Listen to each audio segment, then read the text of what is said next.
My name is Keegan, 32 years old, and I built my tech company from nothing but determination and sleepless nights. All I ever wanted was to make my parents proud to give back to the people who sacrificed everything for me. When success finally came, the first thing I did was buy them that Mercedes they could never afford and paid off every cent of their debt. I thought I'd finally made it. Until my mom's retirement party, when I overheard words that shattered my heart into 1,000 pieces. Before I continue this story, let me know where you're watching from in the comments below. Hit that like and subscribe button if you've ever tried to help someone who didn't appreciate it. Trust me, you'll want to hear what happened next. I grew up in a modest neighborhood on the outskirts of Milwaukee, Wisconsin. Nothing fancy, just row after row of similar-looking houses, with small yards and chain-link fences. My dad Harold worked as a supervisor at the local manufacturing plant, putting in 60-hour weeks on the factory floor. My mom Diane taught 3rd grade at the elementary school just down the block from our house. They were hardworking people, salt-of-the-earth types, who never complained, despite constantly struggling to make ends meet. When I think back to my childhood, what stands out most vividly are the images of my parents at the end of each day. Dad's calloused hands, Mom's tired eyes, as she graded papers at the kitchen table late into the night. They both worked second jobs, whenever they could find them. Dad would do handyman work on weekends, while Mom tutored students after school and sold homemade crafts at local fairs during summer breaks. Despite their exhaustion, they never let me feel the weight of our financial struggles. They somehow managed to keep a roof over our heads and food on the table, even if that meant skipping meals themselves sometimes. I didn't realize it as a kid, but looking back, there were clear signs. The careful way Mom would check prices at the grocery store, the way Dad would fix things around the house that should have been replaced years ago. Education was the one thing they refused to compromise on. When I showed an early aptitude for mathematics and computers, they scrounged together enough money to buy a second-hand computer. It wasn't much, an outdated model even when we got it, but it opened up a whole new world for me. I spent countless hours teaching myself, programming, discovering a passion that would eventually become my career. Dad was always stern but fair. He taught me about work ethic, about showing up on time and giving every task your all, no matter how small.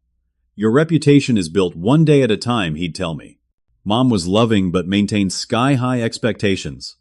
She'd review my homework even after working all day, accepting nothing less than my absolute best effort. One memory stands out sharper than the rest.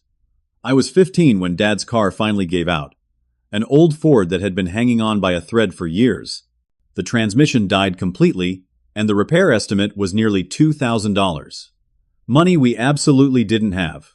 I remember the hushed, tense conversations between my parents in the kitchen when they thought I couldn't hear.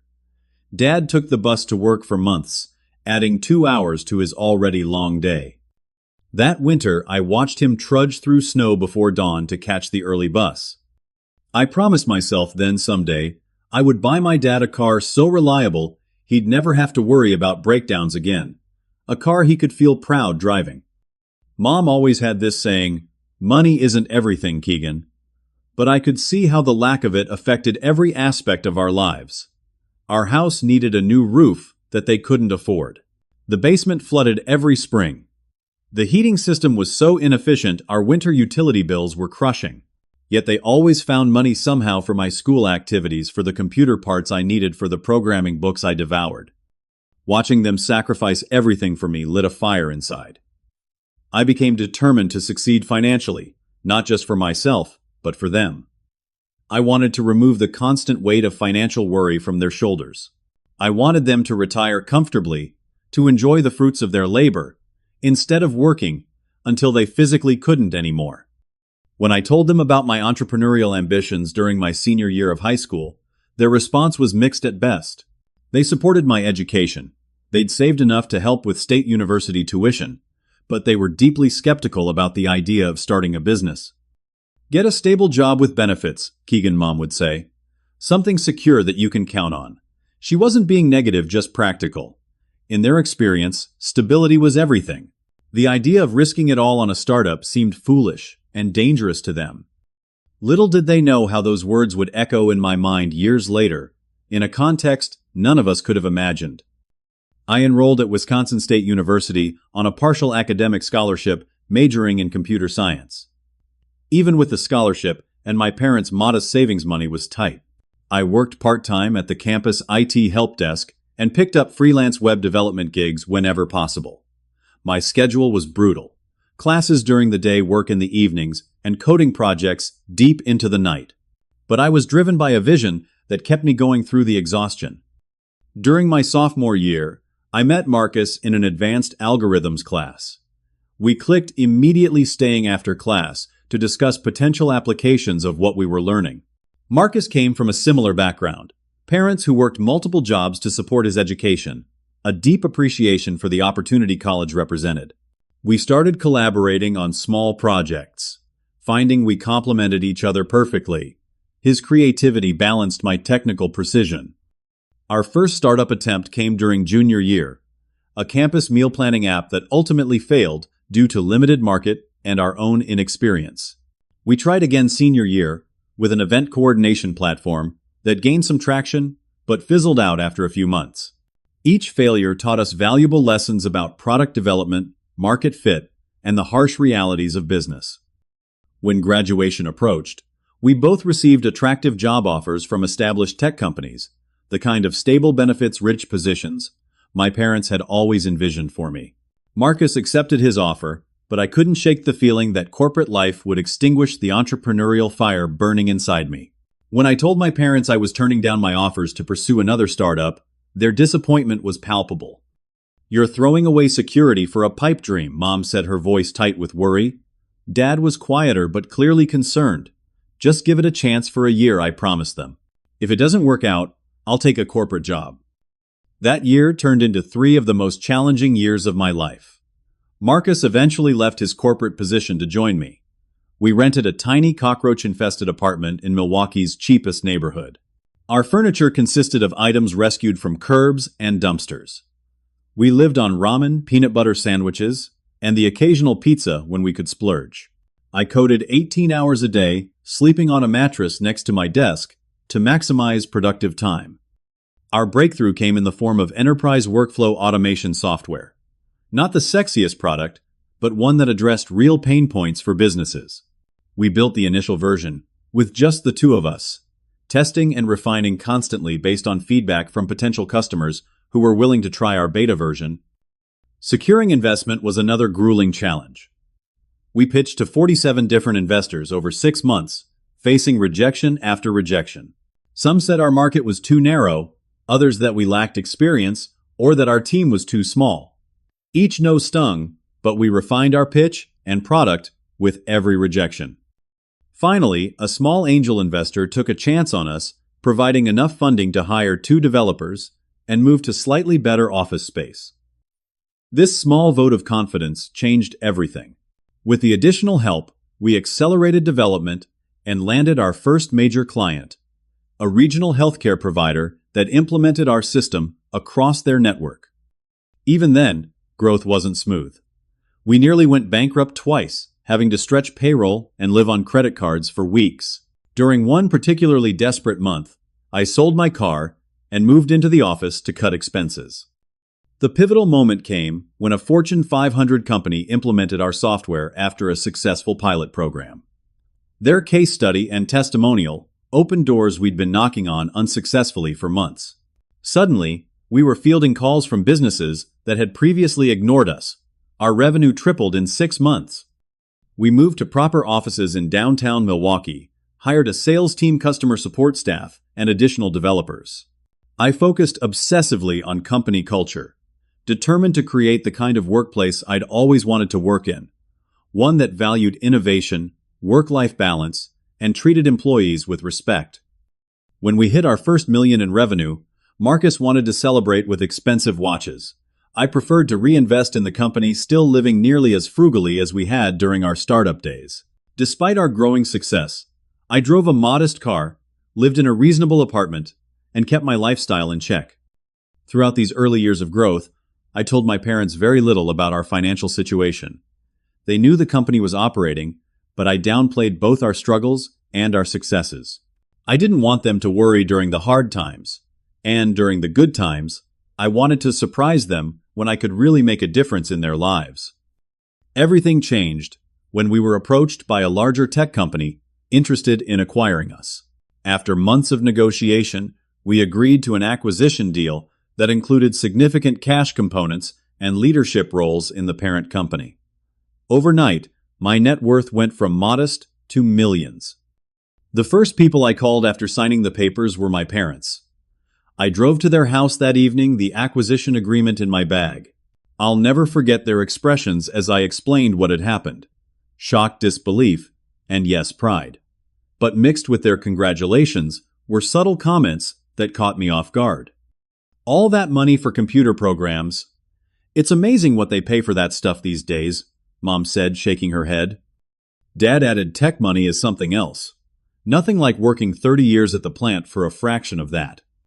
Their comments carried an undertone that bothered me, as if my success was somehow due to lucky timing or an overvalued industry, rather than years of sacrifice and 80-hour work weeks. They seemed to see my achievement as something that happened to me rather than something I had built through determination and grit. I tried explaining the years of hardship, the near bankruptcies, the endless rejections, but I could tell they didn't fully grasp the journey. In their minds, I had somehow struck it rich in an industry they didn't understand, making easy money compared to their decades of physical labor and service. This disconnect hurt more than I expected. I'd imagined them fully understanding and celebrating the magnitude of what we'd accomplished. Instead, their reaction was tepid, at best dismissive, at worst. Still, I reminded myself that they came from a different generation, with different perspectives on work and success. I was determined to use my new financial position to improve their lives regardless. Little did I know that this subtle disconnect would grow into something far more painful in the years to come. After settling into my new financial reality, I decided it was time to help my parents in a meaningful way. They were in their early 60s, still working those same jobs they'd held throughout my childhood. Dad's health was beginning to suffer from decades on the factory floor, and Mom seemed perpetually exhausted from teaching. My first step was to get a clear picture of their financial situation. With some gentle prodding, they reluctantly shared their finances with me. What I discovered was alarming. They had accumulated significant credit card debt over the years, still had 15 years left on their mortgage, and had minimal retirement savings. They were literally working themselves to death, with no end in sight. Without telling them my plan, I gathered all the information I needed and went to work. I paid off their mortgage in full, eliminated approximately $78,000 in credit card debt, and set up a comfortable retirement fund that would generate enough monthly income to replace their salaries. When everything was arranged, I invited them to dinner at their favorite restaurant. Nothing fancy, just the family diner they'd been going to for 30 years. Over coffee and pie, I slid an envelope across the table. Inside were statements showing zero balances on all their debts and the details of their new retirement account. "What is this?" Dad asked, adjusting his glasses to read the papers. "You're debt-free," I said simply. "The house, the credit cards, everything. And there's enough in that account to replace both your incomes if you want to retire." Mom's hand flew to her mouth, her eyes filling with tears. Dad stared at the papers in disbelief, flipping through them repeatedly, as if they might suddenly show different information. "You can't do this," Mom finally said, her voice breaking. "This is too much." "It's already done," I replied. "You gave me everything growing up. Let me give something back." They both cried openly, then reaching across the table to squeeze my hands. Dad kept shaking his head in disbelief, while Mom whispered "thank you" over and over. In that moment, everything felt perfect. The gratitude and relief on their faces made every struggle worthwhile. The euphoria lasted about 3 weeks. For their 35th wedding anniversary, I decided to surprise them with a new car. Not just any car, but the Mercedes SUV I'd noticed Mom admiring in a magazine. Their current vehicles were both over 12 years old and constantly needing repairs. I arranged everything in secret, working with a local dealer to have the vehicle delivered with a big red bow on their anniversary morning. I'll never forget driving to their house before dawn, helping the delivery team position the gleaming black Mercedes in their driveway, making sure the bow was perfectly centered. I hid my car down the street and waited on their porch camera, ready to capture their reaction. When they opened the door to leave for work, they froze on the steps. Dad's coffee mug stopped halfway to his lips. Mom clutched the railing. "Happy anniversary," I called out, snapping photos as I approached them. "Go check it out, it's yours." Their reaction wasn't what I'd expected. They approached the vehicle cautiously, as if it might disappear. Dad circled it once before opening the driver's door and peeking inside. Mom stayed on the porch, her expression unreadable. "This is too much," Keegan Dad said, his voice strained. "Way too much." "It's reliable transportation," I countered. "No more worrying about breakdowns or repair bills." "What will the neighbors think?" Mom finally spoke, gesturing to the houses around them. "Everyone will see this in our driveway. They'll think you worked hard your whole lives and deserve something nice." I said, my enthusiasm beginning to wane. They accepted the gift. They could hardly do otherwise with the car sitting in their driveway, but the joy I'd anticipated never materialized.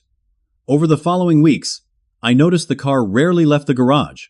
When I asked about it, Dad mumbled something about saving it for special occasions. They continued using their old vehicles for daily driving. When I suggested renovating their aging house, the resistance was immediate and firm. "We like our house the way it is," Mom insisted. "We don't need anything fancy." "But the roof leaks and the basement floods every spring," I pointed out. "We've managed this long," Dad replied. "We don't want the disruption." A pattern was emerging that I couldn't ignore. They would accept my help, but always with an undercurrent of discomfort that increasingly manifested as subtle criticism. When Dad's friends came over, I overheard comments about the rich son showing off that went unchallenged. Mom began telling her friends she didn't need charity from her son when they commented on her new financial freedom. The Christmas after the acquisition, I gave them carefully selected gifts: a high-end coffee maker for Dad, who loved his morning brew, and a tablet loaded with books for Mom, who enjoyed reading. By February, I discovered Dad had given the coffee maker to his brother, while Mom's tablet sat unused in a drawer, still in its original packaging. Family gatherings became tense whenever the subject of money arose. If I mentioned a business trip or a purchase, I'd catch Mom's tight-lipped expression or Dad's sudden interest in his plate. When I tried to treat everyone to dinner at upscale restaurants, they would insist on going to their usual diners instead. My frustration grew alongside my confusion. I'd achieved everything I dreamed of: financial success that allowed me to ease their burdens. Yet somehow this had created a wall between us instead of bringing us closer. One evening, after a particularly uncomfortable dinner where Mom had made several comments about real work versus playing with computers all day, I attempted a heart-to-heart conversation. "I feel like you're uncomfortable with my success," I said directly when we were alone. "I just want to help make your lives easier." "We raised you to be humble," Keegan Mom replied. "All this showing off with expensive cars and paying bills like it's nothing. That's not how we taught you to behave." "I'm not showing off," I protested. "I'm trying to share my good fortune with the people I love most." "We managed just fine before you came into money," she said dismissively. "We don't need to be rescued." Dad remained silent. Throughout this exchange, his eyes fixed on the television. His silence felt like a betrayal. I'd always counted on his reasonable nature to bridge the gap between Mom's stubbornness and my determination. Despite these tensions, I continued looking for ways to help that might be more acceptable to them. I established college scholarships at the high school, where Mom taught, naming them after my parents. I donated to Dad's Factory Workers Relief Fund. I sought ways to honor their values while still using my resources to make positive changes. But with each gesture, the distance between us seemed to grow rather than shrink. I began to wonder if there was anything I could do that would make them truly proud of my success rather than uncomfortable with it. The answer would come soon enough, in a way I never could have anticipated. After 30 years of shaping young minds, Mom announced her retirement from teaching. Her colleagues immediately began planning a small gathering at the school, but I had bigger ideas. This was a perfect opportunity to celebrate her career properly and perhaps rebuild some of the connection we'd lost. I rented the Grand Ballroom at the Milwaukee Historical Society, a beautiful historic building downtown. I arranged for catering from the city's best restaurant, hired a live band that specialized in music from her favorite era, and spared no expense on decorations.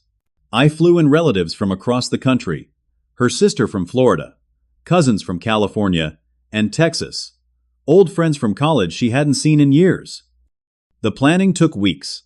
I worked with her principal to gather photos from throughout her teaching career, creating a timeline display that showcased 3 decades of classroom moments. I interviewed former students collecting heartfelt messages about her impact on their lives, binding them in a keepsake book. I even tracked down her first class from 30 years ago, now adults in their 30s, and invited them to make a special appearance. For her gift, I commissioned a custom piece of jewelry, a gold necklace with birthstones representing every family member arranged in a pattern that mimicked the constellation visible on the night she was born. It was personal, meaningful, and elegant, without being flashy. The evening of the party arrived and everything was perfect. Mom looked genuinely surprised and moved when she entered the ballroom to find nearly 200 people gathered to honor her. Dad squeezed my shoulder, the closest thing to approval I'd felt from him in months. The first hour went beautifully. People mingled sharing stories about Mom's teaching career. The food was excellent, the music pitch perfect. The surprise appearance of her first class of students brought tears to her eyes. For the first time in a long while, I felt like I'd done something right in my parents' eyes. I was near the bar getting a sparkling water when I heard Mom's voice from a nearby seating area. She was with a group of her oldest friends, women she'd known since college, partially hidden from my view by a decorative pillar. They hadn't noticed me standing there. "This is all a bit much, isn't it?" one of her friends was saying, gesturing at the elegant surroundings. Mom laughed, a sound I hadn't heard much lately. "Oh, you know, Keegan, everything has to be over the top since he came into money." "Well, it's lovely that he wants to celebrate you," another friend offered. "Is it about celebrating me, though, Mom?" replied her voice, taking on an edge I recognized all too well. "Or is it about showing everyone what a big shot he's become?" She leaned in closer to her friends. "We raised a fool who thinks he's important just because he pays our bills." The women tittered with laughter, and Mom continued, emboldened by their reaction. "He thinks throwing money around makes him special, as if buying us things could compare to 30 years of actually contributing to society." She shook her head. "All that education, and he doesn't understand the difference between having money and having value." My grip tightened on my glass as her friends nodded in agreement, adding their own comments about kids these days and easy tech money. I stood frozen, the sounds of the party fading around me as her words echoed in my head. "We raised a fool who thinks he's important just because he pays our bills." The physical sensation was immediate. A hollowing in my stomach, a burning in my face. I'd experienced business setbacks, investor rejections, and public failures, but nothing had ever hurt like hearing those words from my mother's mouth. It was as if someone had ripped open my chest and exposed every insecurity, every doubt I'd ever had to the harsh light of day. I set my glass down and walked away before they could notice me making my way through the crowd on autopilot. People stopped me to congratulate me on the beautiful party, to tell me how touched they were by the event. I nodded, smiled, and kept moving, functioning purely on muscle memory, while my mind replayed those cutting words over and over. I delivered my planned speech about Mom's dedication to teaching, presented the necklace, and played my role for the remainder of the evening. No one would have guessed anything was wrong. I'd become too good at wearing a professional mask after years of high-stakes business meetings. Inside, though, something fundamental had shattered. The drive home was a blur. I remember sitting in my parked car outside my house for nearly an hour, unable to muster the energy to go inside. When I finally did, I moved through my empty home like a ghost, ending up staring out the window as rain began to fall, matching the tears I couldn't hold back any longer. That night, sleep evaded me entirely. I replayed not just the evening's revelations, but every interaction with my parents over the past few years. The pattern was clear now: the reluctance to use the car I'd bought them, the returned gifts, the uncomfortable family gatherings. It wasn't just generational differences or discomfort with wealth. There was an active resentment there, a fundamental rejection of not just my success but of me. Somewhere around 4 in the morning, I realized that no matter what I did, whether I lived frugally or lavishly, whether I helped them financially or not, I would never receive the approval I'd been seeking. The success I'd achieved, which had been motivated in large part by wanting to help them, had instead become the wedge driving us apart. As dawn broke, I made a decision. Something needed to change, and since I couldn't change their perception, I would need to change my approach entirely. The week following the retirement party was one of the most difficult of my life. I threw myself into work during the day, staying at the office until late, then returning to my empty house to stare at the walls, turning over the same thoughts repeatedly. I barely ate, hardly slept, and avoided all social interaction. Marcus noticed something was wrong immediately. After 3 days of my uncharacteristic behavior, he cornered me in my office after everyone else had left for the day. "Talk to me," he said, simply closing the door behind him. "This isn't like you." I hesitated, embarrassed to admit how much my parents' disapproval was affecting me. But Marcus had been there through everything: the early failures, the near bankruptcies, the acquisition negotiations. If anyone would understand, it would be him. So I told him everything: the car they wouldn't drive, the gifts they returned, and finally the devastating words I'd overheard at the retirement party. As I spoke, the hurt transformed into anger, then settled into a cold, clear resolve. "I've been trying to buy their approval," I concluded, "and it's never going to work." Marcus listened without interrupting, then leaned forward in his chair. "Have you talked to them about what you heard?" I shook my head. "What's the point? They've made their feelings clear." "Maybe," he said carefully, "but relationships this important deserve at least one direct conversation. No hints, no assumptions, just honest words." I knew he was right, though I dreaded the confrontation. That weekend I drove to their house, steeling myself for what needed to be said. They seemed surprised to see me. We hadn't spoken since the retirement party. "We need to talk," I said as I sat at their kitchen table, the same table where I'd done homework while Mom graded papers years ago. "About what?" Dad asked, exchanging a glance with Mom. "About what you said at the retirement party," I replied, watching Mom's face closely. "About raising a fool who thinks he's important because he pays your bills." The color drained from Mom's face. Dad looked confused, turning to her with raised eyebrows. "You heard that?" she finally asked, her voice small.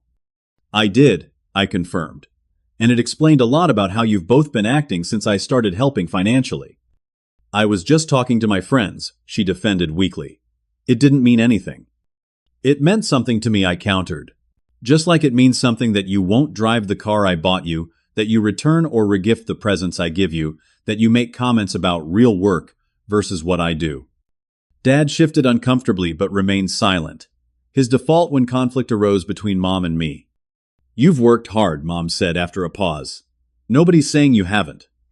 "That's exactly what you're saying," I replied. "You've made it clear that you think my success is somehow less earned, less valuable than your careers. That I just got lucky while you did real work." "Technology just isn't," she began. "This isn't about technology," I interrupted. "This is about respect. I've spent years trying to make your lives easier because I respect what you did for me growing up. But that respect isn't being returned." "So what are you saying?" Dad finally spoke, his voice uncharacteristically sharp. I took a deep breath, the decision I'd been contemplating all week, crystallizing into words. "I'm saying that I'm done financially supporting people who resent me for it. Effective immediately, I'm stopping all payments." The shocked silence that followed told me they hadn't taken my previous comments seriously. They truly hadn't expected consequences. "You can't just cut us off," Mom said indignantly. "I'm not cutting you off," I clarified. "I'm stepping back. The retirement account stays. That's yours. It's already done. But the monthly transfers, the extra expenses, the credit cards I pay for, those are done." Because of one comment, Mom's voice rose. One little joke among friends. Because of a pattern I corrected. A pattern that culminated in that little joke that revealed how you really feel. Dad was staring at his hands, still silent. "I think you'll find," I continued, standing up to leave, "that you actually can live without my charity. Isn't that what you've been telling your friends all along?" I left before the conversation could deteriorate further, ignoring Mom's calls as I walked to my car. The drive home was strangely peaceful, as if a weight I hadn't fully acknowledged had been lifted from my shoulders. The next day, I instructed my accountant to stop all automatic transfers to my parents' accounts. I removed myself as an authorized user on their credit cards. I canceled the house cleaning service I'd arranged for them, the lawn care, the meal delivery service that brought prepared dinners twice weekly. I kept my promise about the retirement fund. That money was theirs, no strings attached, but everything else ceased. The emotional toll was significant. Despite my resolve, I questioned my decision constantly. Was I being too harsh? Too petty? Was I throwing away my relationship with my parents over wounded pride? The guilt was sometimes overwhelming, especially at night, when doubts grew loudest. But alongside the guilt was a growing sense of self-respect. I'd allowed my parents' approval to dictate my actions for too long. Their inability to accept my success or appreciate my help wasn't something I could fix by trying harder or giving more. For the first month after our confrontation, there was complete silence from my parents. No calls, no texts, no emails. I assumed they were processing what had happened, or perhaps giving me time to reconsider. I used the time to refocus on my own life, reconnecting with friends I'd neglected, considering new business ventures, even beginning to date again after years of putting my personal life on hold. During the second month, the first messages began appearing. Casual at first, Dad asking about a tax document, Mom sending a family recipe out of the blue. Then came the first mention of money. There seems to be a problem with the electric bill payment, Dad texted. It shows past due, but I thought that was on autopay from your account. I responded simply, that arrangement has ended. You'll need to handle that payment now. Similar messages followed about other bills, each met with the same response from me. The frequency increased as the reality of their situation sank in. They weren't destitute. They had the retirement fund generating monthly income, but they'd grown accustomed to a certain ease that was now gone.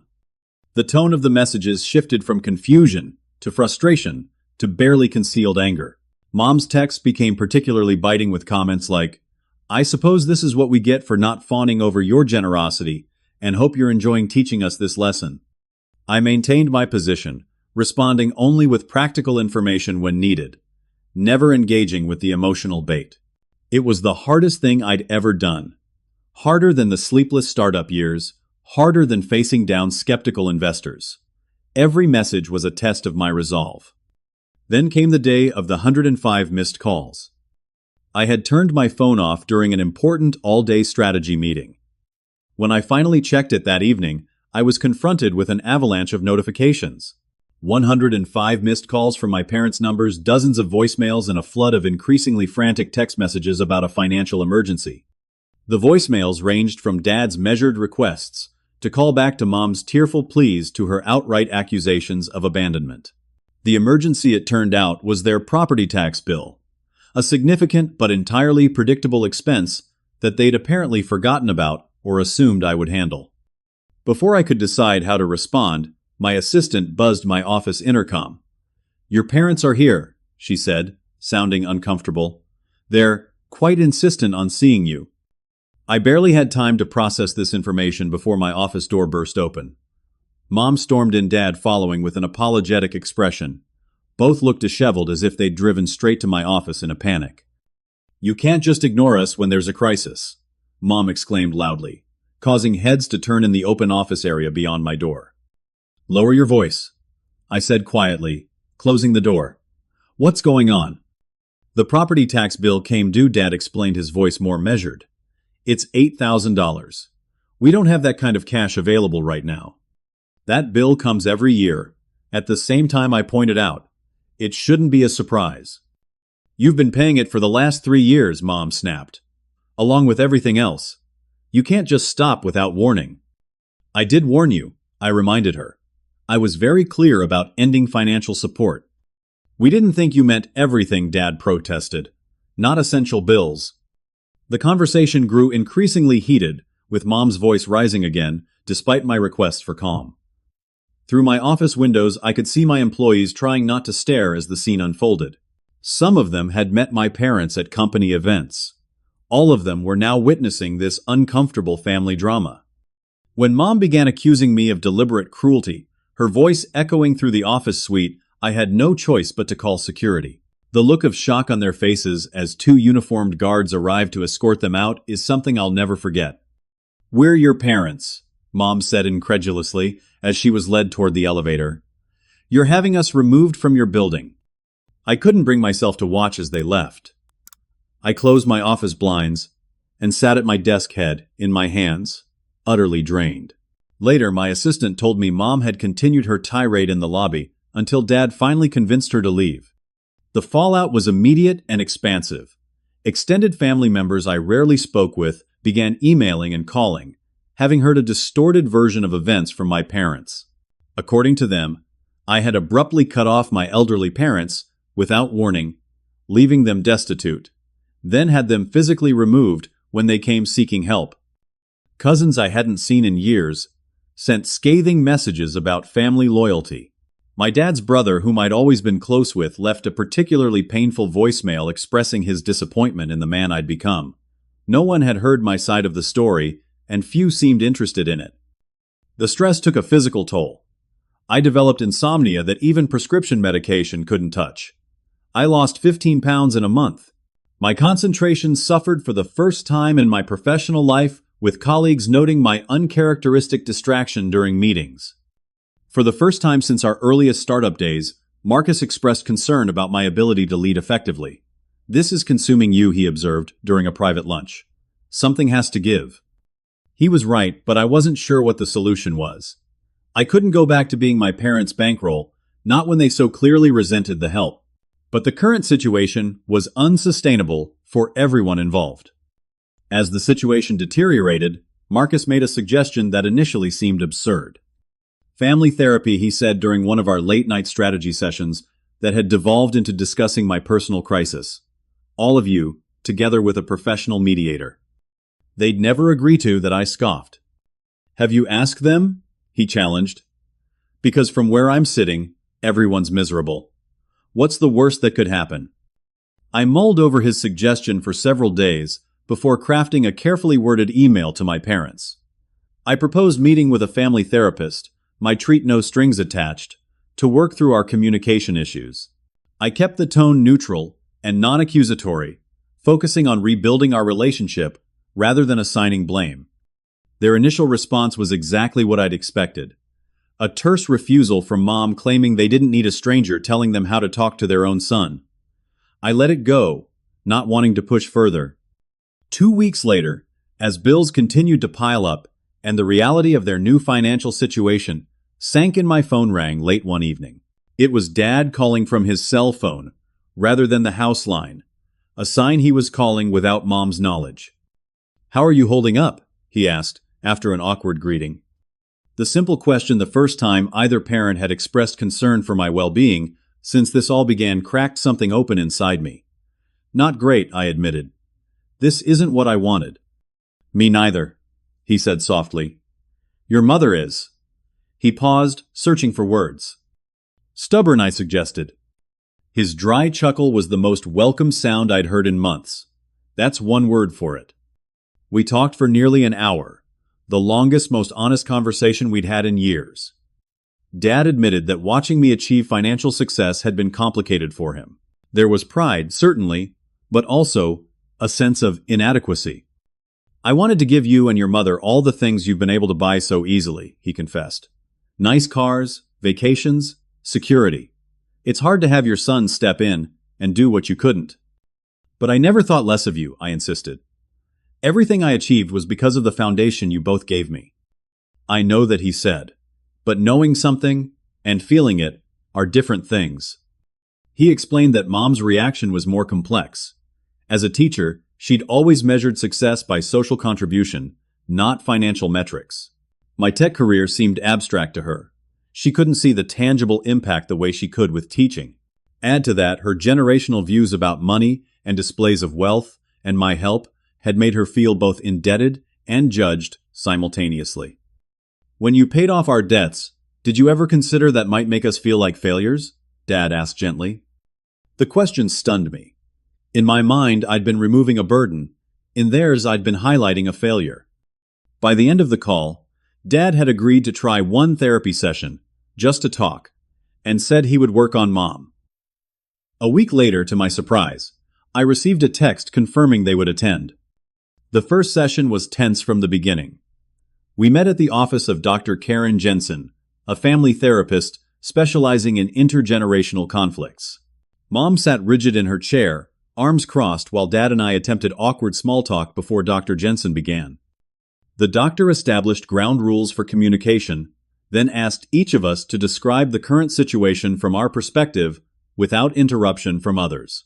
I went first, explaining my desire to help my parents financially, the pattern of rejection I'd experienced, and the painful comments I'd overheard at the retirement party. Dad spoke next, reiterating much of what he'd shared during our phone call about feelings of inadequacy and generational differences regarding money and success. When Mom's turn came, her defenses were fully engaged. "I don't see why we need to be here," she began. "Children have been respecting their parents for generations without therapy. Keegan is just upset that we're not impressed enough by his money." Dr. Jensen asked clarifying questions, trying to get beneath the surface of Mom's anger. "When Keegan helps financially, how does that make you feel, Diane?" After initial resistance, Mom finally admitted, "Like a charity case. Like all our hard work meant nothing if we still needed to be rescued in the end." As the session progressed, I shared childhood memories of seeing their financial struggles. Dad's long bus rides to work after his car broke down, Mom grading papers while paying bills she couldn't quite cover. All I wanted was to make those struggles go away. I explained, my voice catching. "To give you the security you gave me." Something shifted in Dad's expression then. He reached over and put his hand on my shoulder. The first physical contact between us in months. "We should have said thank you more often," he said quietly. "I should have stood up for you when your mother." He trailed off, glancing at Mom. Mom's face flushed. "So now I'm the villain for not wanting handouts. For making our son feel worthless despite his success," Dad said firmly. "For throwing his generosity back in his face." It was the first time I'd ever heard Dad directly contradict Mom in my defense. The shock was evident on both our faces. Mom stood abruptly. "I'm not going to sit here and be ganged up on," she announced, grabbing her purse and walking out despite Dr. Jensen's calm attempts to de-escalate. Dad and I finished the session alone, making tentative progress in understanding each other's perspectives.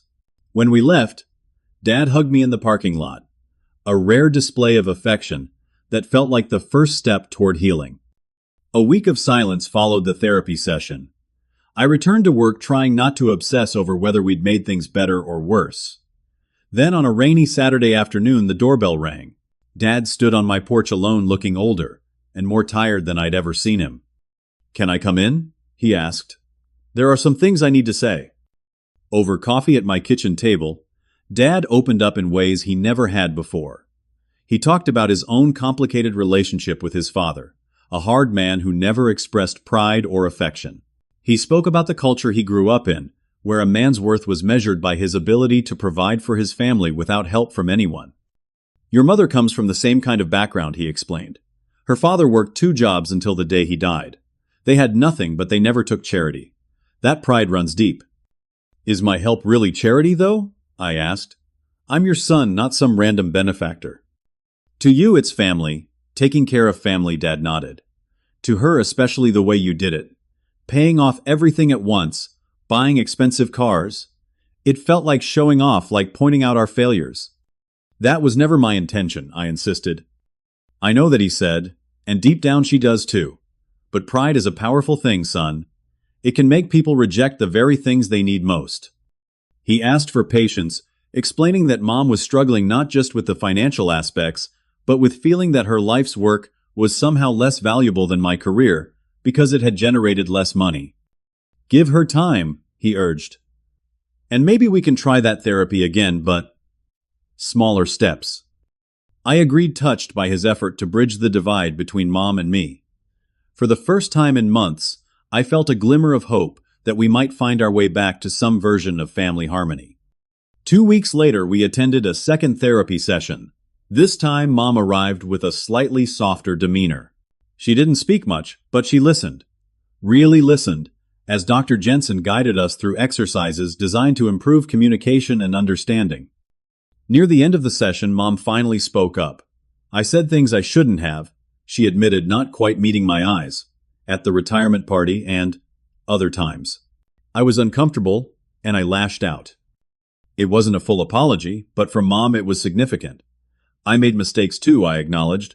I should have considered how my help would make you feel, not just what I thought you needed.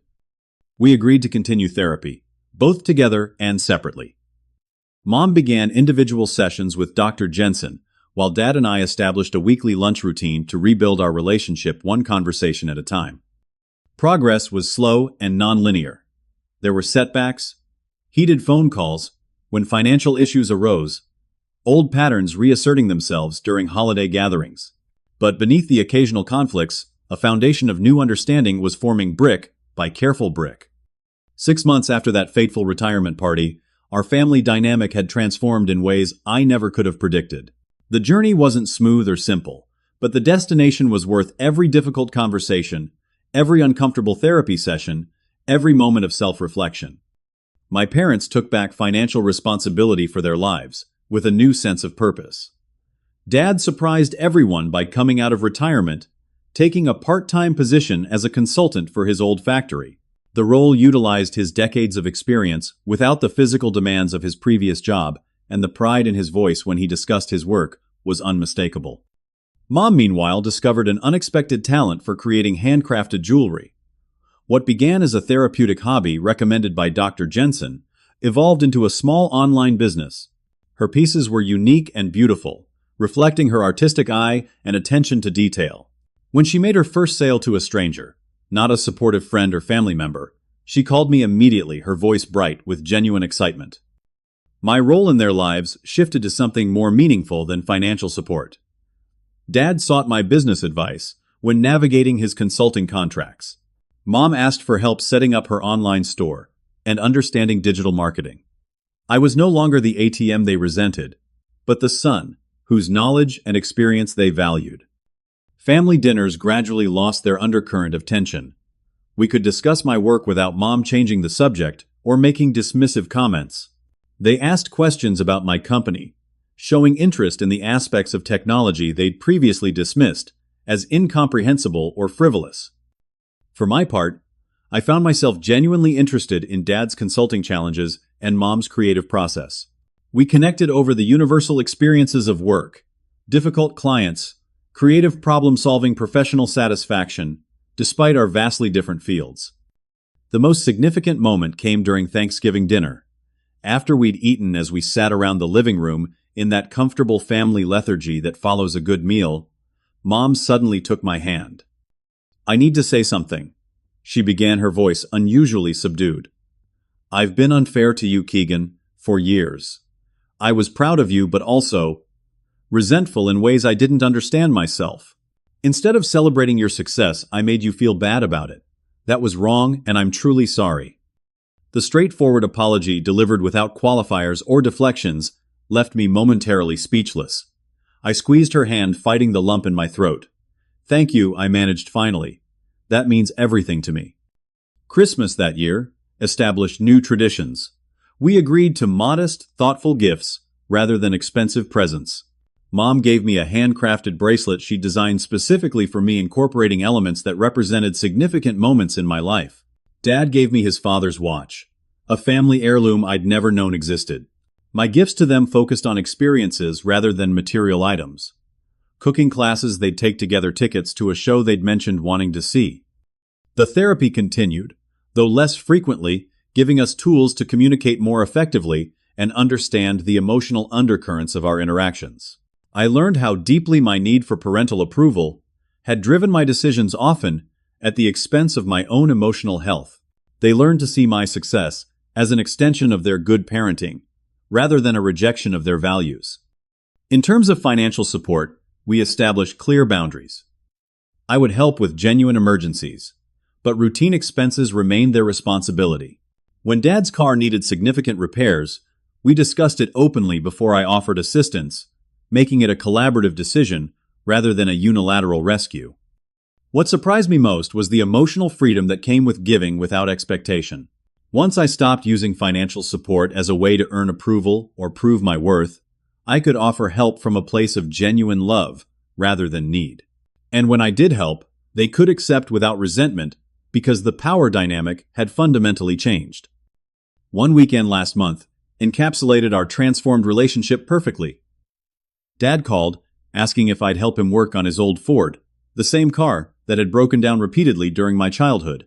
Rather than offering to buy him a new one, I brought over tools and spent the day alongside him, learning from his mechanical knowledge as we replaced the water pump together. The work was greasy and sometimes frustrating, but the hours of working side by side passing tools, problem solving together, created a connection that no amount of money could have purchased. When the engine finally turned over successfully, the pride on Dad's face wasn't just about fixing the car. It was about sharing knowledge with his son, being valued for his skills rather than pitied for his financial limitations. Looking back, I understand now that money rarely solves relationship problems and often complicates them instead. What appears to be generosity can feel like judgment to the recipient. What seems like rejection of help can actually be a desperate attempt to maintain dignity and self-worth. The greatest lesson I've learned is that forgiveness isn't a single moment, but an ongoing process. There are still days when old hurts resurface, when I remember Mom's cutting words at the retirement party. But those memories no longer carry the same power to wound. They're reminders of how far we've come, not evidence of how broken we remain. My parents will never fully understand my work or the tech industry. I'll never fully appreciate the challenges of their careers or the values shaped by their generation. But we've learned to respect these differences rather than allowing them to divide us. We've discovered that family support means something much deeper than financial assistance. It means seeing each other clearly, honoring each other's dignity, and loving each other through the misunderstandings and missteps that are inevitable in any relationship.